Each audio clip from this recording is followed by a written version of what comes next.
ડોહા હા આ ચંપાબુ નહીં થી લઈ આવજો ઉપડું હું ઉપડું હા રે લઈ આવું તારે શું કરવું છે તારે હાલ આ દળનું કરવું છે હા તારે કોઈ ખાવાનું બનાવજે પણ હું લઈને આવું છું ને તો હો એ હા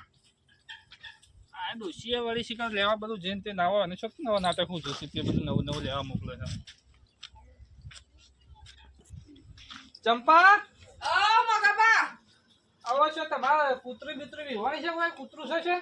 તમાર શું કરવા કૂતરો આ શિકાર મારે પેલી ડોશીને હું હુજ્યું છે તે કે કૂતરું લેતા આવજો છે હોય તો કે એને કોઈ કોમ હશે વળી શિકાર એનું રોજ નવા નવા નાટક હુજ્યું છે એવું હા તો કૂતરી તો વિવાણી આ પેણ કાંડ આ પુળા રે નીકળ વિવાણી ચોકા આ પુળા રે ને અમાર મોડેલ આ વિવાણી જો કોણ દોડી વાળી તારી અમાર પુળા રે ઈકણ કહું છું બેરા હાલ ના કીધું કોઈ દોડી હાલ ના ઈ કીધું કે અમાર પુળા રે ઈકણ જો ઈકણ શું હા મેં વળી કીધું અત્યારે વળી કોણ દોડી ખરાબ બપોરે હા હેડો ઈ શું અમાર પુળા રે ની વિવાણી છે કૂતરી ને એનું છે મોટું હા આ વાવડા જ છું હા રે લઈ જાઉં